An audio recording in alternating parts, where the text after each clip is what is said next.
Alhamdulillah wa salatu wa salam ala rasulillah sallallahu alayhi wa sallam. Subhanaka la ilma lana illa ma 'allamtana innaka antal alimul hakim wa la faham lana illa ma fahamtana innaka antal jawadul karim. Donc les frères et sœurs, notre sujet d'aujourd'hui c'est le troisième symptôme de djinn et de sorcellerie. Mashakilu nafsiya ghayru aliyya ou mashakilu nafsiya ghayru tabi'iyya. Les états mentaux anormaux. Parmi ce que les djinns vous font, il y en a ce qu'on appelle la peur, le déprime, l'oubli. Pour la peur, Allah subhanahu wa ta'ala dit à Moussa alayhi salam, la takhaf, qulna la takhaf. Nous lui avons dit, ne crains pas. Parce qu'au moment de la peur, c'est la faiblesse de l'homme. Et c'est un moment où l'homme, il est très faible mentalement. Et en ce moment, les djinns peuvent dominer l'homme très facilement, le manipuler très facilement. L'autre chose que les djinns peuvent vous faire, c'est l'oubli. Wama ansanihi illa shaitan.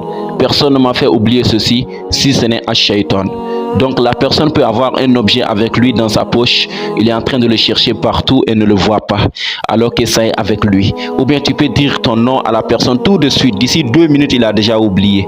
Et chaque fois la personne oublie et ça peut aller jusqu'à la folie. Et il y a certaines colères aussi, comme on l'a dit, qui sont causées par des djinns, la sorcellerie.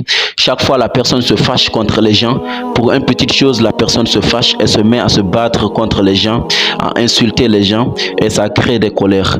Au temps de Rasoul sallallahu alayhi wa sallam, il y a un sahaba qui a demandé à Rasoul, ya Rasoul, donne-moi un conseil.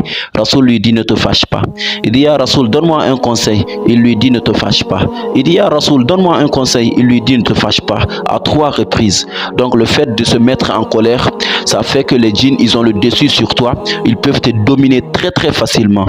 Et la colère aussi, c'est un des symptômes de djinn et de la sorcellerie. Quand ça arrive beaucoup de fois, pour une petite chose, tu te mets en colère. Je ne parle pas des colères normales, je parle des colères anormales. C'est comme dans un couple, lorsque la femme et l'homme sont ensorcelés pour qu'ils se séparent, et là ça crée des colères entre l'homme et puis sa femme.